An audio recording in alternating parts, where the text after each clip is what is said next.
जौनपुर नामक छोटे से गांव में काफी कम आबादी रहती थी। वहाँ के लोग काफी कम पढ़े लिखे थे। गांव में एक स्कूल तो था, परंतु लोगों में जागरूकता की कमी के कारण बहुत कम बच्चे ही उस स्कूल में पढ़ने आते थे। गांव में ज्यादातर किसान रहते थे। इसी गांव में सतिया नाम का एक किसान रहता था, जिसका बेटा दीपक गांव के स्कूल में 12वीं कक्षा में पढ़ता था।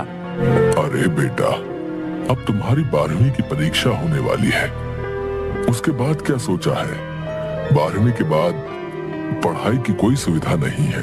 पिताजी, 12वीं के बाद मैं शहर पढ़ने के लिए जाना चाहता हूँ। मेरा एक दोस्त भी आगे पढ़ने के लिए शहर जाएगा। सतिया ने बेटे की पढ़ाई के लिए कुछ पैसे जोड़ रखे थे। दीपक आगे पढ़ने के लिए शहर चला गया। उस गांव में एक रेलवे स्टेशन भी था, जिस पर इक्का दुक्का ट्रेनें ही आती थीं और बहुत कम लोग ही शहर से बाहर जाते थे। एक दिन गांव के कुछ बच्चे स्टेशन के पास खेल रहे थे। तभी स्टेशन पर ट्रेन आकर रुकी और कुछ देर में रवाना हो गई। वो बच्चे ट्रेन जाने के बाद आपस में बात करने लगे। अरे भीमा कहाँ गायब हो गया?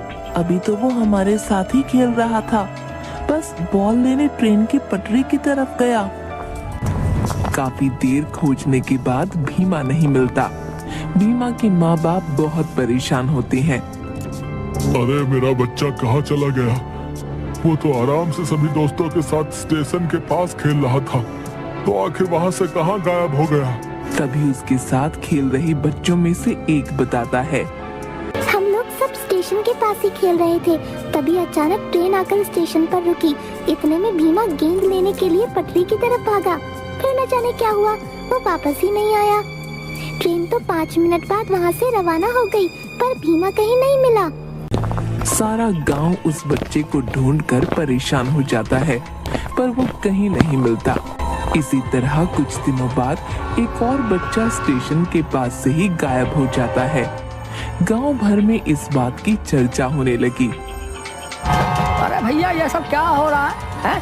ऐसे बच्चों का गायब होना चिंता का विषय है। आखिर स्टेशन के पास खेलते हुए बच्चों में से ही कोई गायब क्यों होता है भाई?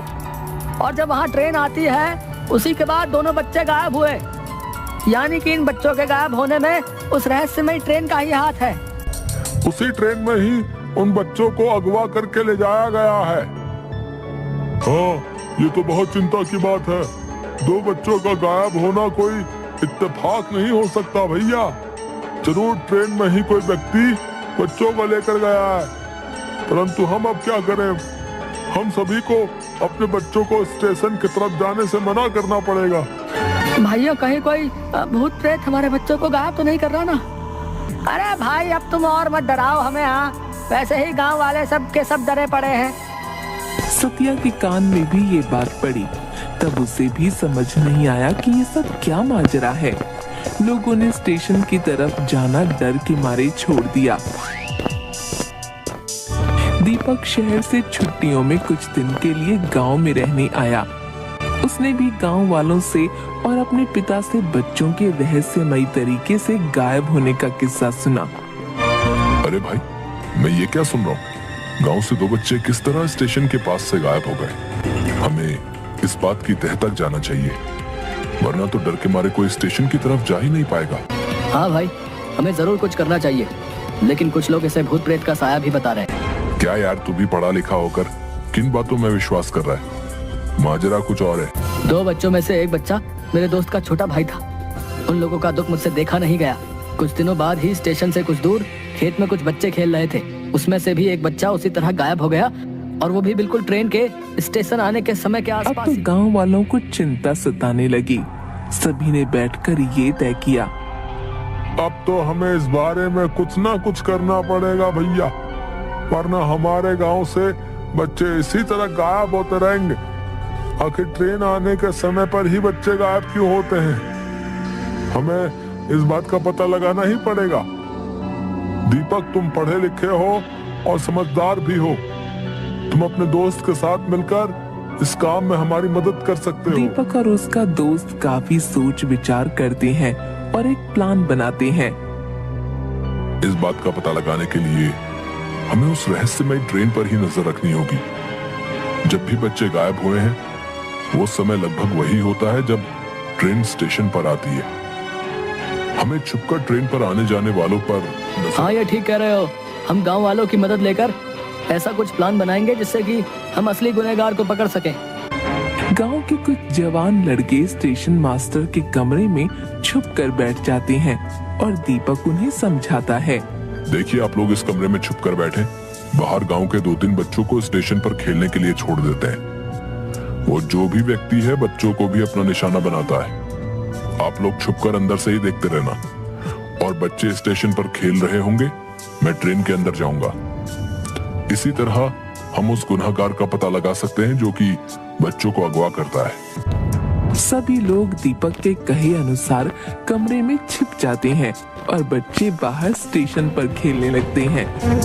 ट्रेन स्टेशन पर जैसे ही रुकती है उसमें से एक आदमी कंबल ओढ़े बच्चों की तरफ बढ़ता है। अरे बच्चों, क्या खेल रहे हो? ये लो, मैं तुम सबके लिए चॉकलेट लाया हूँ। लो। वो व्यक्ति सभी बच्चों में चॉकलेट बांट देता है और उनमें से एक बच्चे को कहता है, सुनो बेटा, जरा मेरा ये बैग अंदर ट्रेन में रखवा दो, तुम्हारा बहुत भला होगा बेटा। बच्चा खुशी खुशी उस व्यक्ति का बैग लेकर उसके पीछे पीछे ट्रेन के अंदर चल देता है। दीपक और उसका दोस्त ये सब दूर से देख रहे थे। वो भी उसी डिब्बे में उन लोगों के पीछे पीछे चल देते हैं। दीपक देखता है कि वो व्यक्ति उस बच्चे के बैग रखने के बाद उसके मुंह पर रुमाल लगाकर उसे बेहोश कर देता है और वहीं सीट पर सुला देता है। ट्रेन में कोई ज्यादा लोग नहीं थे, इसलिए वो व्यक्ति आराम से इस बच्चे को अगवा कर लेता है। दीपक भी उसी डिब्बे में बैठा उन पर नजर रख रहा था। दीपक अपने दोस्त से कहता है, मुझे लगता है ये व्यक्ति इस बच्चे को अगवा करके ले जा रहा है, परंतु ये ऐसा क्यों कर रहा है? मुझे चुपचाप इस पर नजर रखनी होगी, तभी मैं इसे रंगे हाथों पकड़ पाऊंगा। लगभग 2 घंटे के बाद एक स्टेशन पर वो व्यक्ति उस बच्चे को लेकर उतरता है और दीपक भी उसी के पीछे उतर जाता है। सामने से एक व्यक्ति आता है और उस किडनैपर से कहता है, अरे वाह भैया, एक और मुर्गा ले आए। ये तो बहुत अच्छा धंधा है। तुम उस गांव में जब भी जाते हो तुम्हारे हाथ एक ना एक बच्चा लगी जाता है और फिर हम उसे अच्छे खासे दामों में बेचकर मजा करते हैं। हाँ भाई, उस गांव में तो इतने बेवकूफ लोग रहते हैं कि कोई भी आज तक मुझे पकड़ नहीं पाया। हाँ, हमने वहाँ से 4-5 बच्चे चुरा लिए और उन्हें अच्छे दामों में शहर के भिखारी गैंग को बेच दिया, परंतु हम आज तक पकड़े नहीं गए।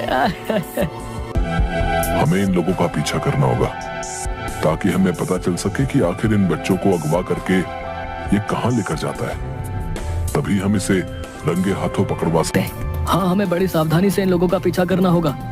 हो सकता है हमें वहाँ अपने गांव से अगवा हुए बच्चे भी मिल जाएं। फिर दीपक और उसका दोस्त उन दोनों किडनैपर्स का पीछा करने लगते हैं। उस बच्चे को लेकर वो दोनों लोग एक सुनसान जगह पर पहुंचते हैं। दीपक और उसका दोस्त बहुत सावधानी से उन लोगों का पीछा करते रहते हैं। तभी वो लोग एक बड़े से कमरे में दाखिल होते हैं।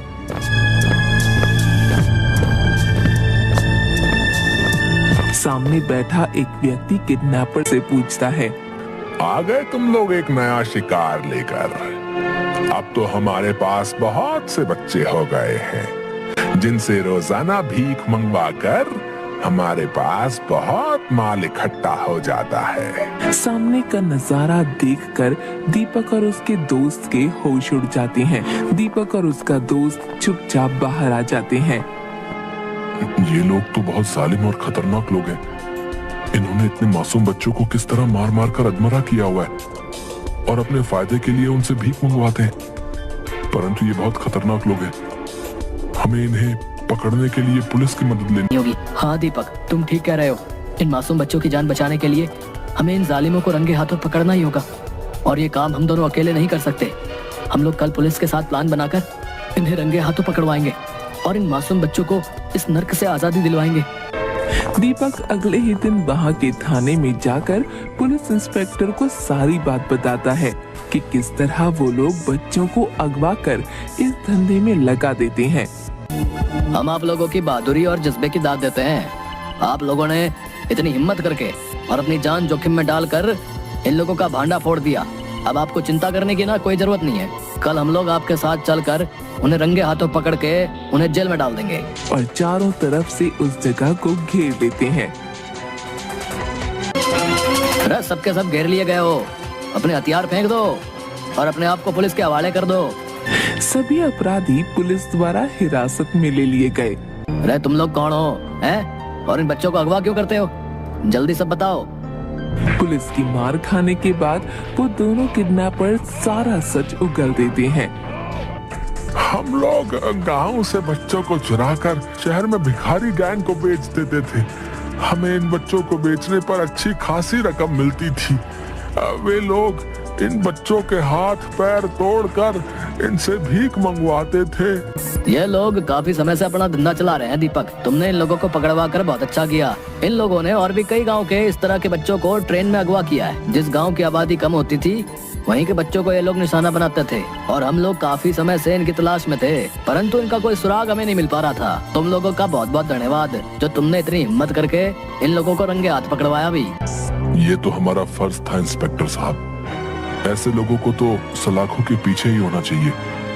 इन्होंने न जाने कितने घरों के बच्चों को उनके माँ बाप से जुदा करके अपने फायदे के लिए बेच दिया।